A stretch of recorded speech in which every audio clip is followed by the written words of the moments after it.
silence didn't just fall over the sapphire lounge. It crashed down heavier than the tray of crystal glasses, shattering against the marble floor. One moment, the music was humming. The next, a terrified waitress was standing between a raging manager and a mute 7-year-old girl, her hand catching a slap meant for the child. The entire room gasped, but the terror didn't come from the abusive manager. It came from the shadows of Booth 4. When the man in the charcoal suit stood up, the temperature in the room dropped 10 degrees. Everyone knew who he was, and everyone knew that the manager had just made the last mistake of his life.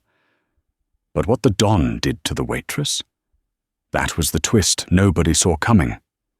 Rain hammered against the stained glass windows of the Sapphire Lounge, one of Chicago's most exclusive supper clubs located just off Rush Street. Inside, the air smelled of expensive cigars, roasted duck, and fear. Shayla Peterson adjusted her apron, wincing as a sharp pain shot up her calves. It was only 8 p.m., but she had been on her feet since 6 in the morning, juggling a shift at a diner before coming here for the dinner rush. She couldn't afford to stop. With rent due in 3 days and her grandmother's medical bills piling up on the kitchen counter like snowdrifts, Shayla was walking a financial tightrope. "Peterson, table 7 needs water. Now!" The voice grated against her ears like sandpaper. Todd Garris, the floor manager, stood by the kitchen doors, his face flushed and sweaty. Todd was a petty tyrant in a cheap suit, a man who derived his only sense of worth by belittling the staff. "On it, Todd," Shayla said, keeping her head down. "That's Mr. Garris to you," he sneered, checking his watch. "And fix your hair. You look like you just rolled out of a dumpster." Shayla bit her tongue, tasting iron. She grabbed a silver pitcher and moved onto the floor. The lounge was dimly lit, illuminated by crystal chandeliers that cast fractured rainbows across the white tablecloths. It was a place for the city's elite, politicians, hedge fund managers, and men who didn't have job titles but carried guns in shoulder holsters. Shayla moved toward table 7, but her eyes were drawn to a small figure wandering near the VIP section. It was a little girl, no older than 7. She was out of place in the sea of dark suits and evening gowns, dressed in a pristine white velvet dress with a red ribbon in her hair. She looked like a porcelain doll that had escaped a display case. The girl was staring at the live lobster tank, her large, dark eyes wide with fascination. Where are her parents? Shayla wondered, scanning the room. The girl took a step back, mesmerized by the blue light of the tank. She didn't see the waiter rushing past with a tray of empty martini glasses. It happened in slow motion. The waiter clipped the girl's shoulder. The girl stumbled back, her small heel catching on the edge of the plush carpet. She fell, arms flailing, and knocked into a service stand. A heavy crystal decanter of red wine wobbled, tipped, and crashed onto the floor. Crash. The sound was explosive. Red wine splattered everywhere, across the white marble floor, onto the pristine tablecloth of a nearby empty table, and all over the girl's white velvet dress. The room went silent. The piano player stopped mid-chord. The little girl didn't cry. She didn't make a sound. She just sat there in the puddle of wine and glass, her body trembling, her mouth open in a silent scream. "You stupid little brat!" Todd Garris was there in a second, his face turning a shade of purple that matched the spilled wine. He marched across the floor, his shoes crunching on the broken crystal. "Look at this mess!" Todd screamed, looming over the child. "This is a $500 bottle of vintage Cabernet. Who let you in here?" The girl shrank back, terrified. She brought her knees to her chest, covering her ears, but she still didn't speak. Shayla felt her heart hammer against her ribs. "He's going to hurt her." "I'm talking to you!" Todd roared. He reached down, grabbing the girl's arm roughly to yank her up. Where are your parents? I'm going to have you thrown out in the alley." The girl's eyes rolled back in panic. Shayla didn't think. She didn't consider her rent. She didn't consider the job she desperately needed. The maternal instinct she'd buried since her younger sister left town surged forward. Shayla dropped her water pitcher and sprinted. Just as Todd raised his other hand, whether to point or to strike. It wasn't clear, but the aggression was palpable. Shayla slid between them. "Don't you touch her!" Shayla yelled. Todd blinked, stunned. "Move, Peterson. This little rat ruined the floor." "She's a child, Todd. It was an accident." Shayla stood firm, spreading her arms to shield the trembling girl behind her. "Look at her. She's terrified." "I don't care if she's terrified," Todd spat, stepping closer, invading Shayla's personal space. "And you? You're fired. Get your things and get out. I'll dock the cost of the wine from your last check." "You can't do that," Shayla said, her voice shaking but her chin high. "That's illegal." "I can do whatever I want," Todd hissed. He raised his hand, pointing a thick finger in her face. "Now move, before I make sure you never work in this city. I believe—" A deep baritone voice cut through the air like a serrated blade. "The lady asked you not to touch the child."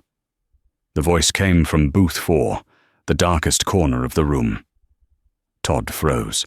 His face went from purple to a sickly shade of pale gray. He knew that voice. Everyone in Chicago knew that voice. Slowly the man in booth 4 stood up. He was tall, well over 6 feet, with broad shoulders that strained against the fabric of a custom-tailored Italian suit. His hair was dark, swept back, and his eyes were the color of cold steel. He moved with the predatory grace of a panther stalking a wounded gazelle. Larkin Moretti, the don of the Chicago outfit, the man who owned half the politicians in the state and the building they were currently standing in. Shayla felt the air leave her lungs. She had served him water earlier. He had barely looked at her. Now, his gaze was fixed on Todd with an intensity that promised violence. "Mr. Moretti," Todd stammered, his hands shaking. I was just handling a disturbance. This staff member was being insubordinate, and this child, that child," Larkin said, his voice terrifyingly calm as he walked closer, "is my daughter." The silence that followed was absolute. Todd looked at the little girl on the floor, then back at Larkin Moretti. His mouth opened and closed like a fish on a dock. Your daughter?" Larkin didn't answer him. He walked past Todd as if the manager didn't exist and knelt on one knee in the spilled wine and broken glass. He didn't care about his distinctively expensive trousers. "Lily," Larkin said softly. The girl, who had been trembling behind Shayla's legs, peeked out. When she saw her father, she didn't smile, but her shoulders dropped an inch. She rushed into his arms, burying her face in his neck. Larkin held her tight, his large hand stroking her hair, heedless of the wine soaking into his shirt. He stood up, lifting Lily effortlessly with one arm. Then he turned his cold eyes back to Todd. "You grabbed her," Larkin stated. It wasn't a question. "Mr. Moretti, please," Todd squeaked, backing away until he bumped into a table. "I didn't know. She was wandering. I was just trying to protect the establishment's standards." "By screaming at a 7-year-old? Larkin took a step forward. "By raising your hand?" "I wasn't going to hit her, I swear," Todd pleaded, looking around for help. But the other staff members had vanished into the kitchen, and the patrons were studiously looking at their plates. Larkin turned his head slightly to the left. 2 men in dark suits materialized from the entrance. They were Larkin's personal guard, men with necks as thick as tree trunks. "Get him out of my sight," Larkin said, his voice bored. "And make sure he understands the definition of manners. He is never to work in Chicago again. "No, please, Mr. Moretti!" Todd screamed as the guards flanked him. One of them gripped Todd's shoulder with a pressure that made the manager wince, dragging him toward the back exit. The doors swung shut, cutting off his pleas. Larkin turned to Shayla. Shayla was frozen. She was standing in a puddle of wine, her apron stained, her heart racing so fast she thought she might faint. She had just yelled at a manager in front of the most dangerous man in the city. She had intervened with his child. Larkin looked her up and down. His expression was unreadable. "What is your name?" he asked. "Shayla," she whispered. She cleared her throat. "Shayla Peterson, sir." Larkin looked at the stain on her apron, then at her worn-out shoes. He looked at the way her hands were still shaking, yet she hadn't run away. "You stood between him and my daughter," Larkin said. "You didn't know who she was?" "No, sir. I just saw a little girl being threatened." Larkin nodded slowly.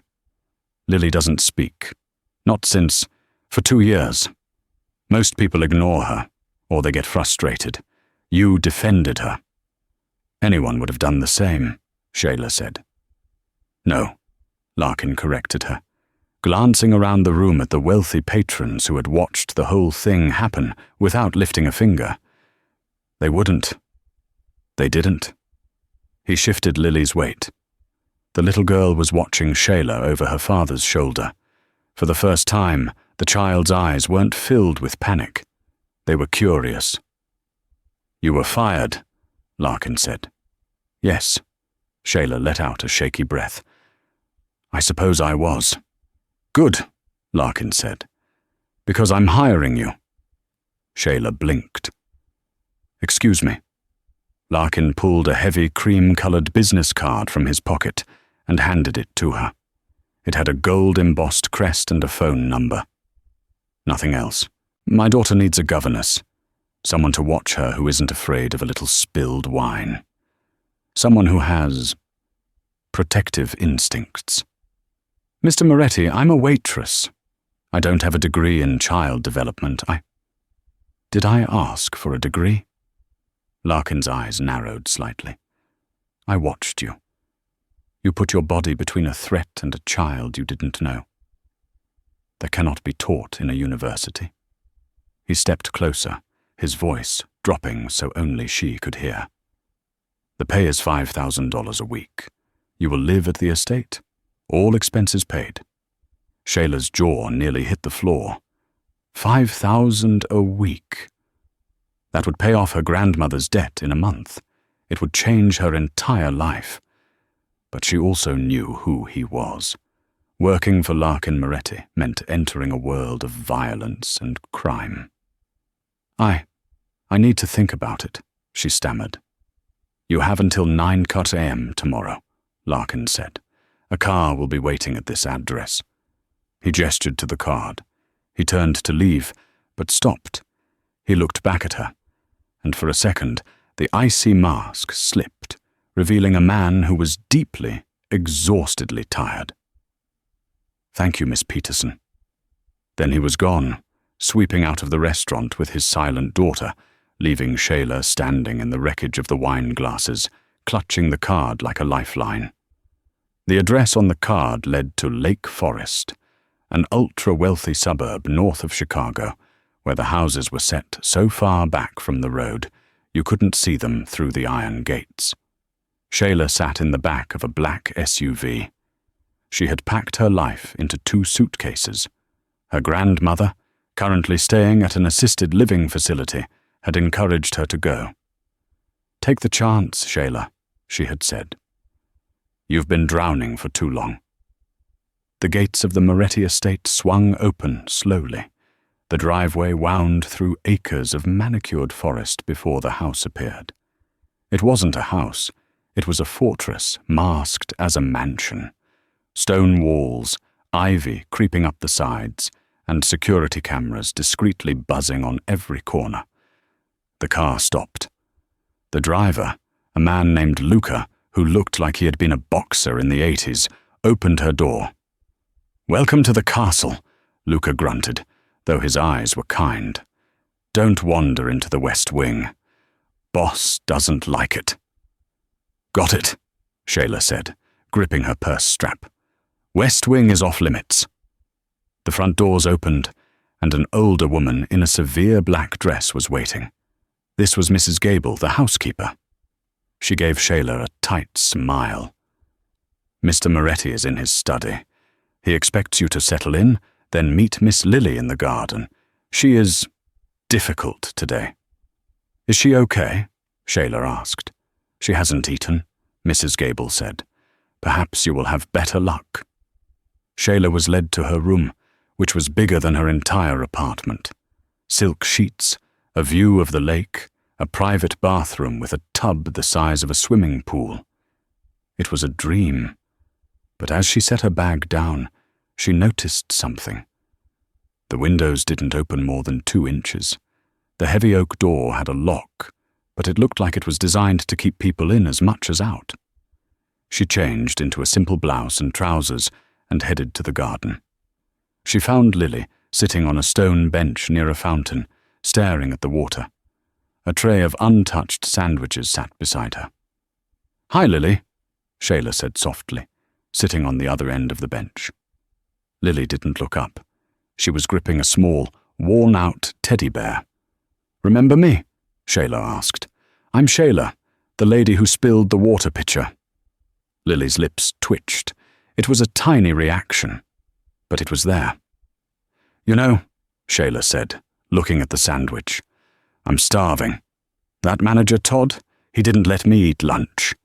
She reached out and took a quarter of a sandwich.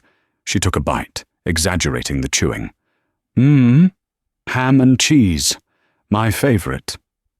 Lily watched her out of the corner of her eye. Shayla took another bite.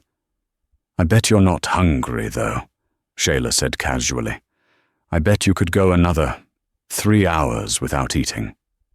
Lily turned, furrowed her brow, and grabbed a sandwich. She took a defiant bite, staring right at Shayla. Shayla smiled. "Okay, maybe not 3 hours." From the second-floor balcony, Larkin Moretti watched. He held a glass of whiskey in his hand, the ice clinking softly. He hadn't seen Lily eat a full meal in 3 days. He hadn't seen her look at anyone with anything other than fear since her mother, Elena, was gunned down in front of her 2 years ago.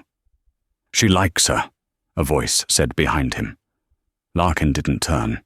He knew it was Dario, his consigliere and brother-in-law, Elena's brother. "She's a waitress, Dario," Larkin said, taking a sip. "She's temporary." "We ran the background check," Dario said, stepping up to the railing. "Shayla Peterson, clean record, debt up to her eyeballs. No boyfriends, no connections to the Russians or the Irish. She's a nobody." "Good," Larkin said. "I don't need complications. I need my daughter to have a life." "And you?" Dario asked. "Do you need a life, Larkin? You haven't been with a woman since Elena." Larkin's grip on the glass tightened until his knuckles turned white. "Watch your mouth, Dario."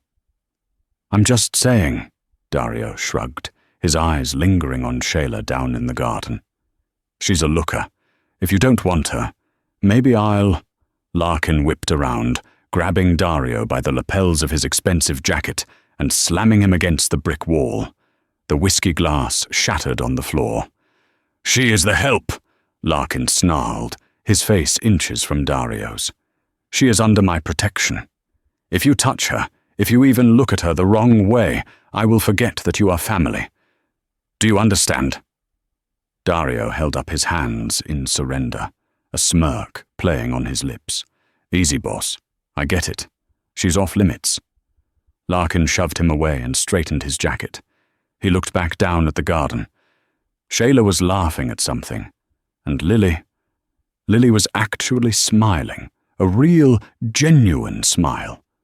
Something in Larkin's chest, something he thought had died along with his wife, gave a painful throb. He turned and walked back into the shadows of his study. Get the car ready. We have a meeting with the triads tonight. And tell security to double the detail on the house. I have a bad feeling about this week." Down in the garden, Shayla felt a chill run up her spine. She looked up at the balcony, but it was empty. All she saw was the shattered glass of a whiskey tumbler glinting in the sun, a warning of the violence that lived inside these walls. 2 weeks had passed since Shayla entered the gilded fortress of the Moretti estate. To the outside world, she was invisible, a ghost living behind 12-foot stone walls. Inside, however, she was making cracks in the ice. Lily was improving. It was slow, agonizing progress. But it was there. She still hadn't spoken, but she had stopped hiding under her bed when thunder rattled the window panes. She had started eating breakfast without needing to be coaxed. Shayla had established a routine. Mornings were for lessons in the library, afternoons for the garden, and evenings were for reading stories by the fire. Larkin, however, remained a phantom.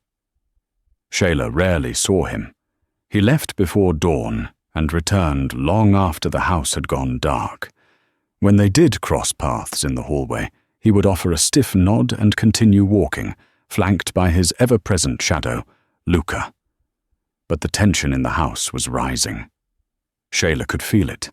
The guards were rotating shifts more frequently. The phone lines rang at odd hours. Mrs. Gable, the housekeeper, jumped at the sound of a dropped spoon. One Tuesday night, a storm was raging off Lake Michigan. The wind howled through the chimneys, sounding like lost souls trying to get in. Shayla couldn't sleep. She tossed and turned in her silk sheets until 2 a.m., then gave up. She threw on a thick robe and crept downstairs to the kitchen to make tea. The house was silent, save for the rhythmic ticking of the grandfather clock in the foyer. Shayla pushed open the swinging door to the kitchen and froze. The kitchen wasn't empty. Larkin was leaning against the center island, illuminated only by the light from the open refrigerator. He had stripped off his suit jacket and tie. His white dress shirt was unbuttoned halfway, and the left side of it was soaked in a dark or spreading crimson stain. He was gripping the edge of the granite counter, so hard his knuckles were white, his head hung low, breathing in ragged, wet gasps. "Mr. Moretti!" Shayla gasped, dropping her hand to her mouth. Larkin's head snapped up. His eyes were wild, dilated with pain and adrenaline. His hand instinctively went to the holster at his hip before he recognized her. "Go back to bed," he rasped, his voice sounding like gravel grinding together. "You're bleeding," Shayla said, ignoring his command. She rushed forward. "You're hurt badly." "It's a graze," Larkin lied through gritted teeth. He tried to push himself upright, but swayed dangerously. I said, "Go back to bed, Shayla." It was the first time he had used her first name. "Don't be an idiot," Shayla snapped. The fear of the Mafia Don evaporated in the face of immediate medical necessity. "Sit down before you pass out and crack your head open." She dragged a heavy oak stool over and shoved it behind him. Larkin looked too shocked or too weak to argue. He collapsed onto the stool. "I need the first aid kit," Shayla demanded. "Where is it?" "Pantry." "Top shelf," Larkin grunted, pressing a kitchen towel against his side. "No doctors, no hospitals. You call 911 and I'll fire you before the ambulance arrives." "Shut up," Shayla said, running to the pantry. She grabbed the metal box and a bottle of vodka from the liquor cabinet on her way back. She washed her hands at the sink, then approached him. "Move your hand." "Let me see." Larkin hesitated, eyeing her warily. Then, slowly, he peeled the blood-soaked towel away. Shayla hissed in a breath. It was a knife wound, a long, jagged slice just above his hip bone. It wasn't deep enough to hit an organ, but it was ugly, and it was bleeding sluggishly. "Who did this?" she whispered, pouring vodka over the wound to disinfect it. Larkin hissed, his body seizing up, but he didn't pull away. A business associate who disagreed with my pricing model. You mean a gangster who tried to kill you, Shayla corrected him, grabbing a needle and thread from the kit. This needs stitches. I'm going to do it. My grandmother taught me. Hold still. For the next 20 minutes, the only sounds in the kitchen were the storm outside and Larkin's controlled breathing. Shayla worked with steady hands. She had stitched up scraped knees and sliced fingers at the diner, but never flesh this thick. Never a man this dangerous. She could feel the heat radiating off his skin. He smelled of rain, metallic blood, and expensive cologne. His muscles were hard as iron beneath her fingers. There, she said softly, tying off the last knot and taping a bandage over it. It's not pretty, but it'll hold. Larkin looked down at his side, then up at her. The adrenaline was fading, leaving him looking exhausted and strangely human. You have a surprising set of skills for a waitress, he murmured. Waitresses deal with accidents all the time, Shayla said, stepping back to wash the blood from her hands. Broken glass, hot coffee burns, unruly customers. You saved me tonight, Larkin said. His voice was quiet, stripping away the bravado. I patched you up, Shayla replied, drying her hands. She turned to face him. But if you keep coming home like this, Lily is going to notice. She's observant, Larkin. She sees everything. At the mention of his daughter, Larkin's face darkened. He reached out, grabbing Shayla's wrist. It wasn't aggressive, but it was firm. He pulled her a step closer until she was standing between his knees.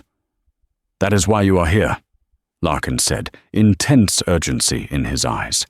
To keep her blind, to keep her safe. The world I live in, it's a disease, Shayla. I tried to leave it once, for Elena. But it pulled me back. Is that what happened to her?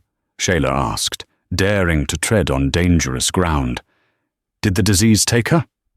Larkin let go of her wrist. He looked away, staring into the dark corners of the kitchen. They came for me. Elena was just in the way. Lily saw it happen.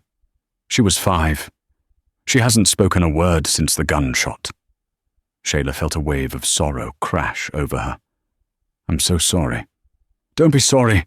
Larkin stood up, wincing slightly. He buttoned his ruined shirt. Be careful.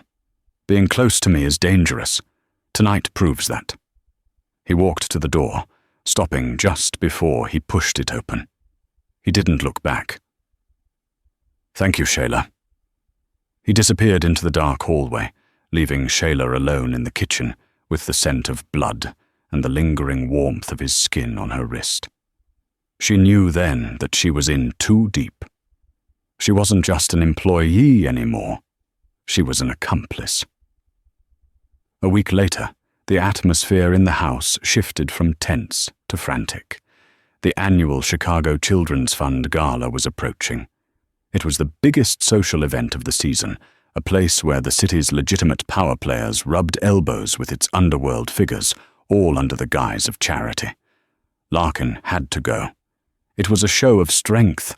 Rumors were circulating that the Moretti family was weak, that Larkin was losing his grip after the attack in the alley that left him with a knife wound.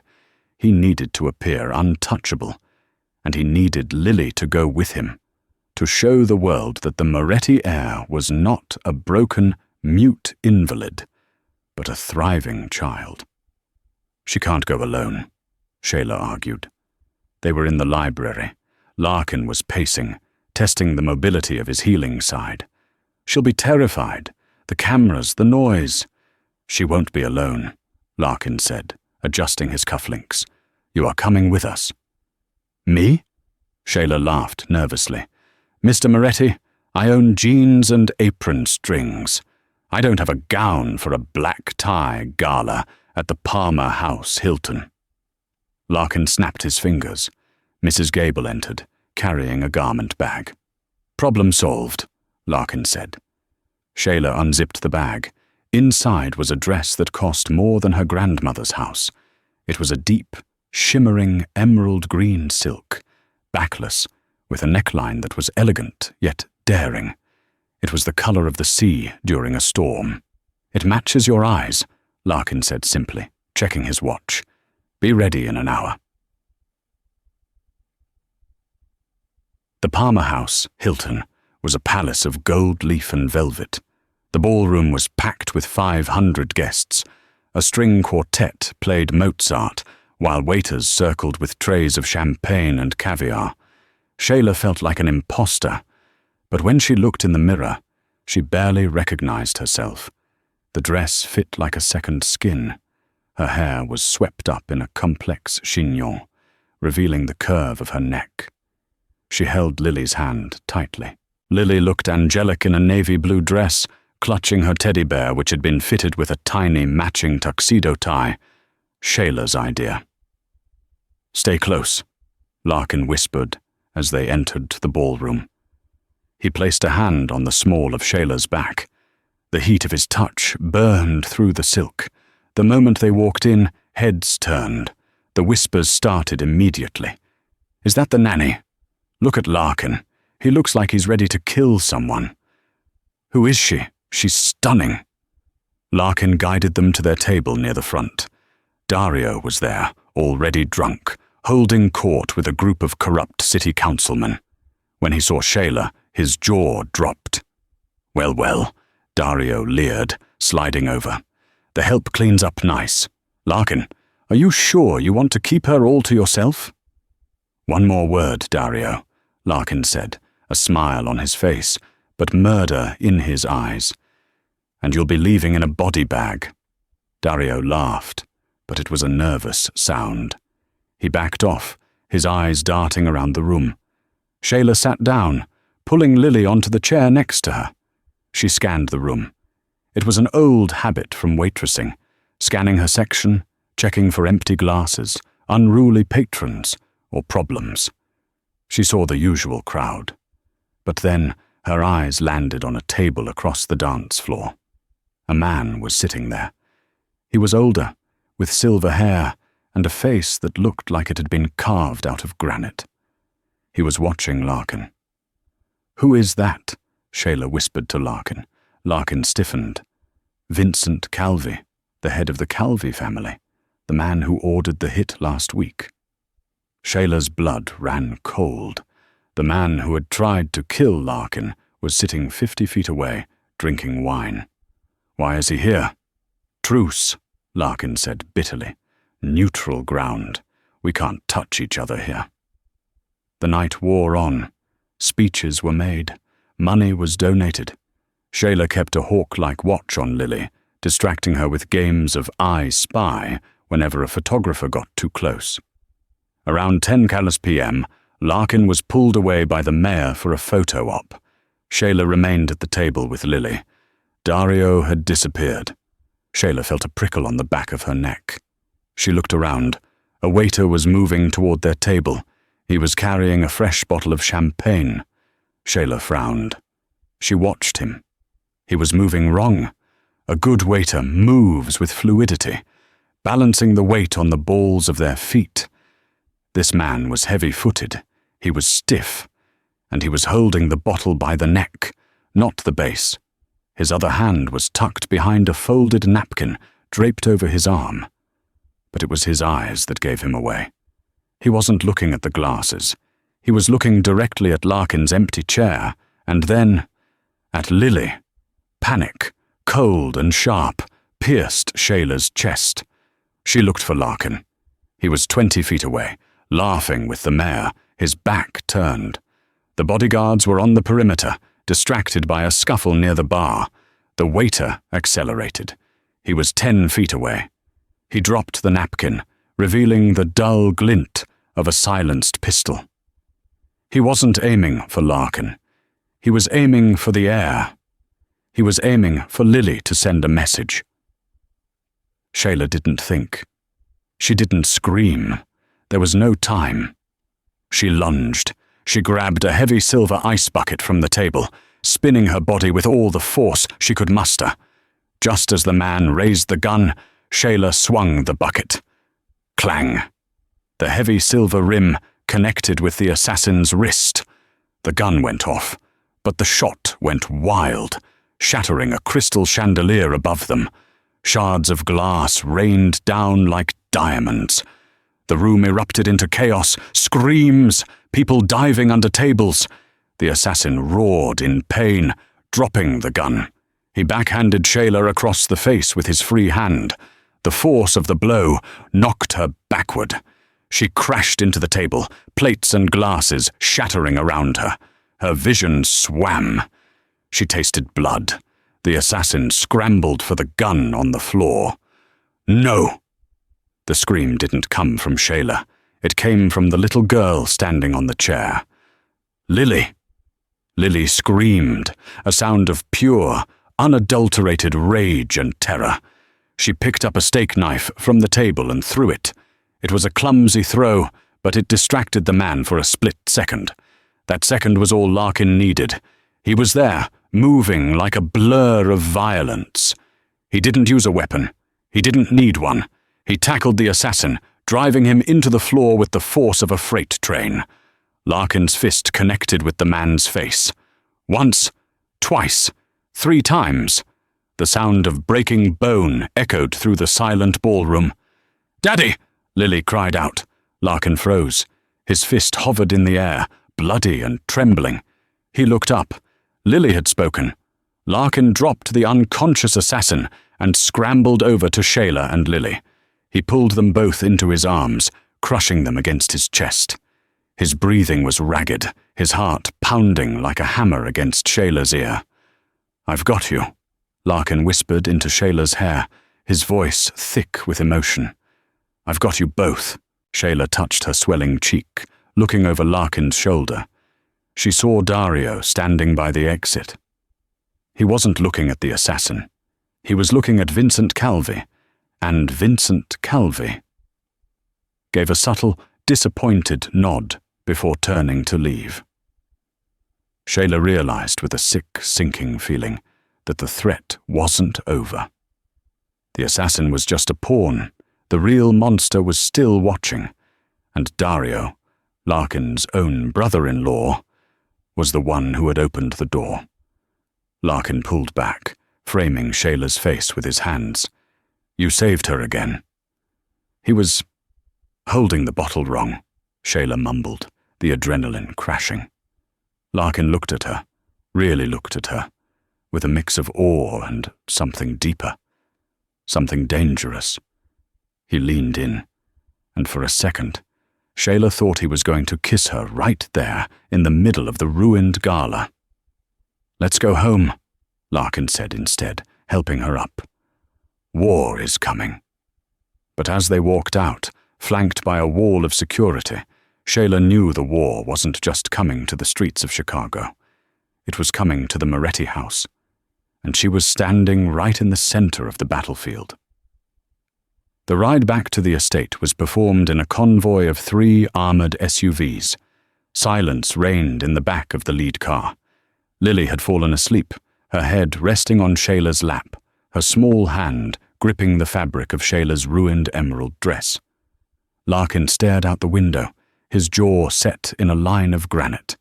He was on the phone, speaking in rapid-fire Italian, barking orders to his captains across the city. War had been declared. When they arrived at the estate, the atmosphere was suffocating. The usual guards were doubled. Men with assault rifles patrolled the perimeter walls. "Take Lily to the safe room in the basement," Larkin ordered Mrs. Gable the moment they walked through the door. "Do not open the door for anyone but me." "I'm going with her," Shayla said, stepping forward. Her cheek was purple and swollen from the assassin's backhand, but her eyes were clear. "No," Larkin said, turning to her. "I need you here, in the study. Now." Shayla followed him into the mahogany-walled office. Larkin slammed the door and locked it. He went straight to his desk, pulling a handgun from a drawer and checking the magazine. "You saw something?" Larkin said, looking up at her. "At the gala. Before the hit. You were looking at the exit.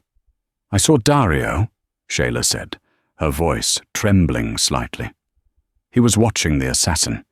He didn't look surprised at Larkin. He looked expectant. And when it failed, he looked at Vincent Calvi. They nodded at each other. Larkin closed his eyes for a brief second. A look of pure, agonizing betrayal washed over his face. Dario gave them the security layout. That's how the waiter got a gun in past the detectors. Dario runs the security detail. He's your brother-in-law, Shayla whispered. He blames me for Eleanor, Larkin said, his voice hollow. He thinks I let her die. I didn't think he would stoop to working with Calvi. I didn't think he would endanger Lily. Suddenly, the lights in the study flickered and died. The entire house plunged into darkness. He's here, Larkin said, his voice transforming into a low growl. He shoved the gun into Shayla's hand. It was heavy, cold steel. Do you know how to use this? Point and shoot? Shayla guessed, her heart hammering against her ribs. Safety is off. If anyone comes through that door who isn't me, you pull the trigger until it clicks. Do you understand? Where are you going? To kill my brother, Larkin said. He opened the French doors leading to the balcony and vanished into the stormy night. Shayla stood alone in the dark office. Rain lashed against the glass. She could hear shouting downstairs, the distinct pop, pop, pop of suppressed gunfire. The house was being breached. She couldn't stay here. The safe room. Mrs. Gable and Lily were down there. If Dario had the security codes, the safe room wasn't safe. It was a trap. Shayla gripped the gun and ran into the hallway. The house was a war zone. Shadows moved at the ends of corridors. Shayla kicked off her high heels and ran barefoot across the cold floorboards. She knew the layout of the house better than the mercenaries. She had spent weeks cleaning it, exploring it with Lily. She took the servants' staircase, a narrow passage behind the kitchen walls. She could hear heavy boots stomping on the main stairs. "Find the girl," a voice shouted. It was Dario. "Calvi wants the girl alive. The father is mine." Shayla reached the basement level. The door to the wine cellar, where the safe room was hidden behind a rack of vintage Merlots, was ajar. Shayla peered inside. Mrs. Gable was on the floor, unconscious, a nasty gash on her forehead. And standing over a terrified Lily was a massive man in tactical gear, holding a serrated knife. "Come here, little princess," the man sneered, reaching for her. Lily was backed into a corner, her eyes squeezed shut. Shayla didn't hesitate.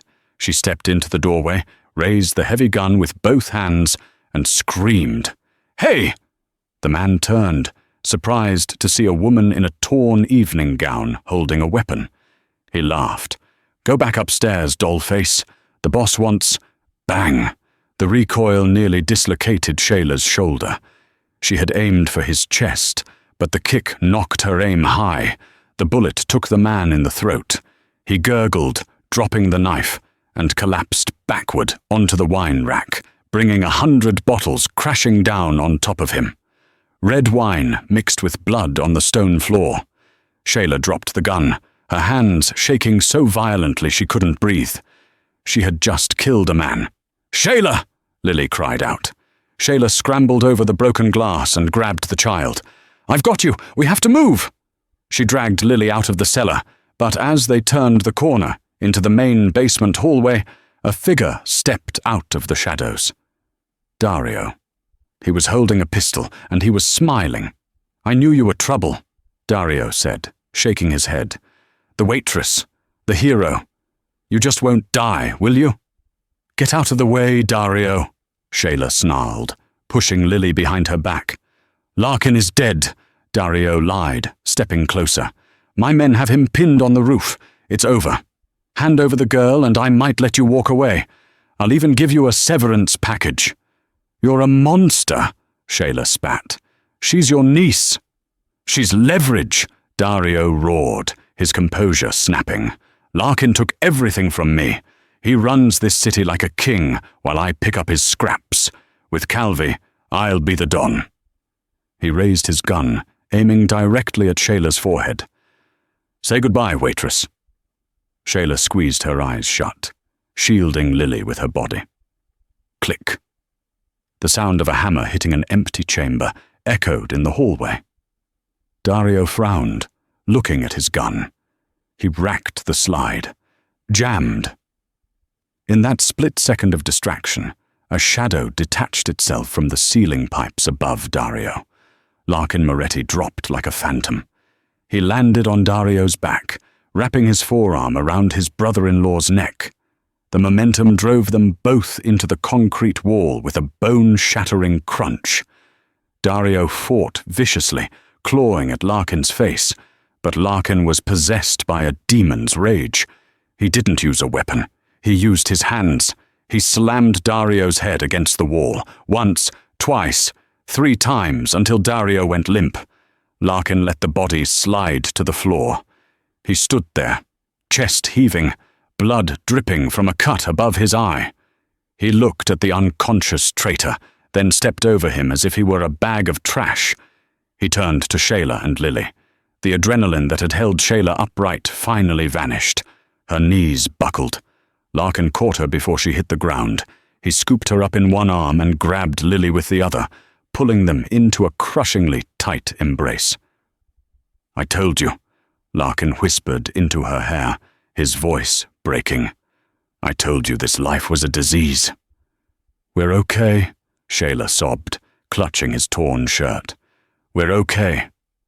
"You're not the help," Larkin said fiercely, pulling back to look into her eyes. "You are the only clean thing in this entire godforsaken city."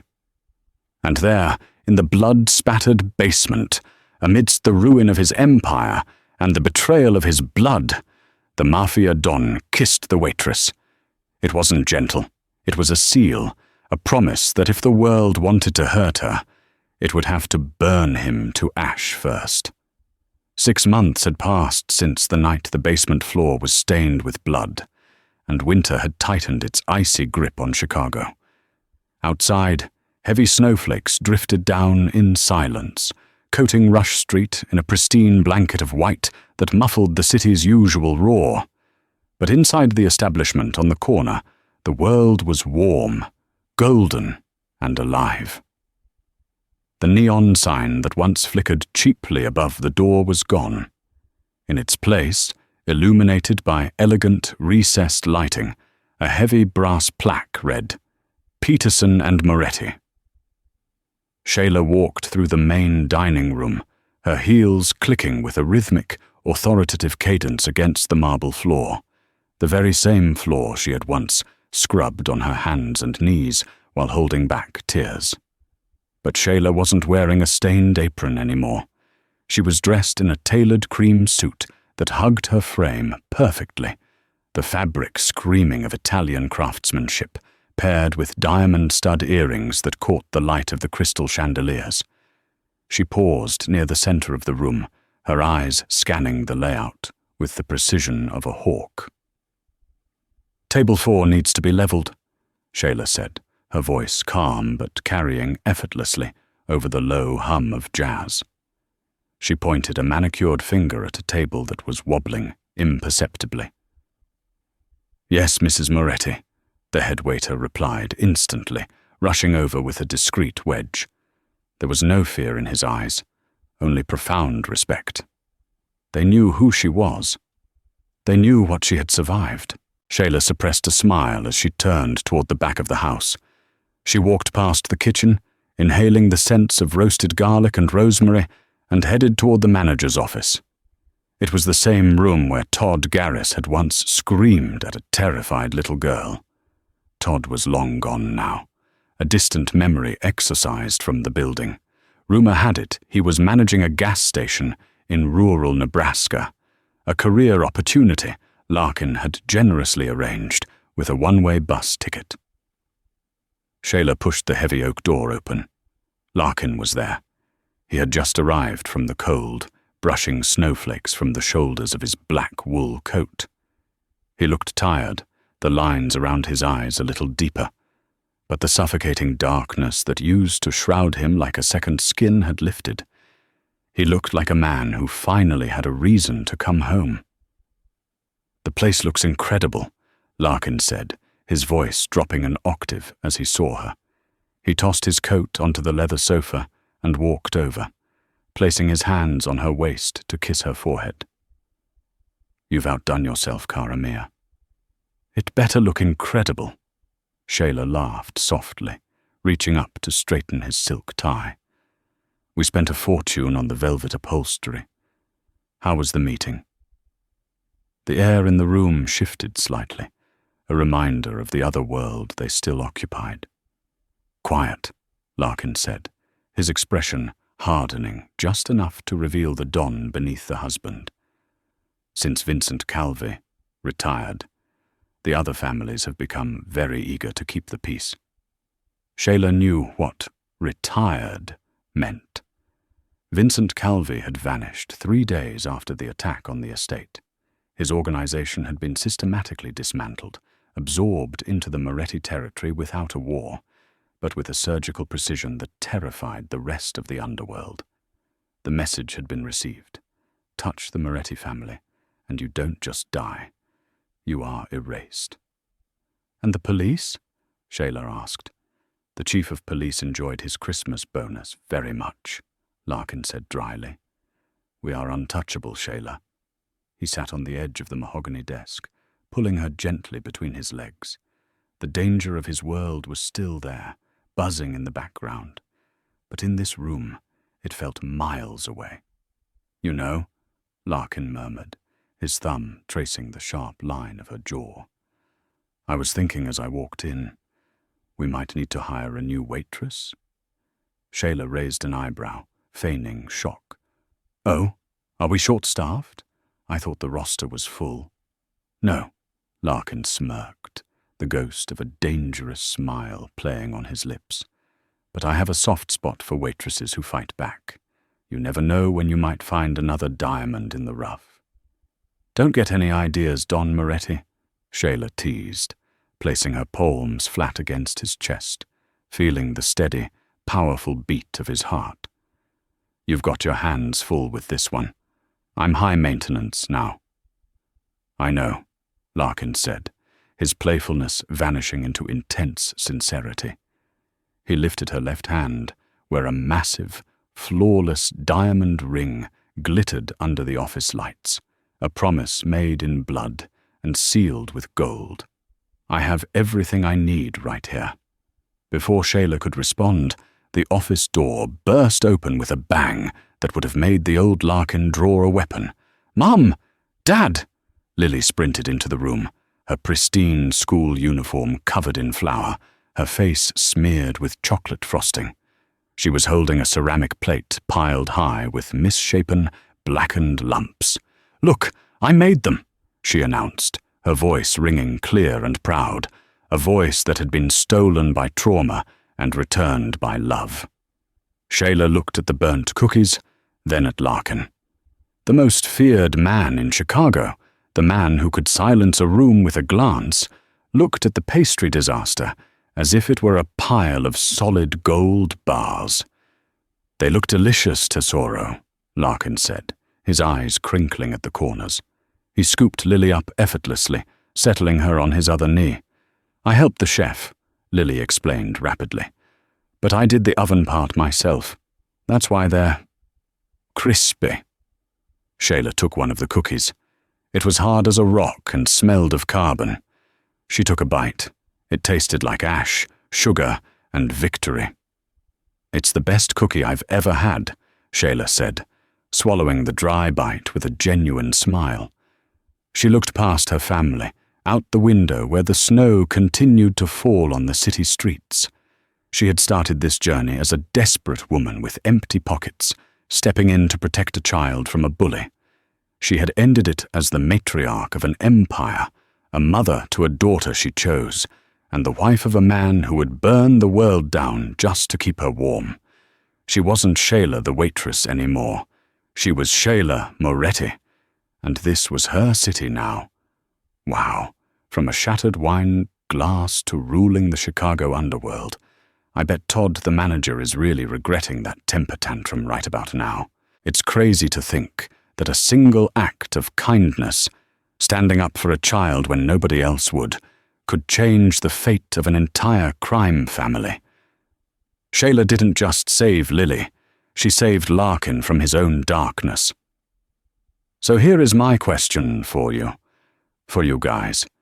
If you were Shayla, and you found out Larkin was a Mafia don, would you have stayed at the house, or would you have run for the hills the first chance you got? Let me know in the comments below. If you enjoyed this story, please smash that like button. It really helps the channel. And don't forget to subscribe and hit the bell so you never miss a twist. Thanks for watching, and I'll see you in the next story.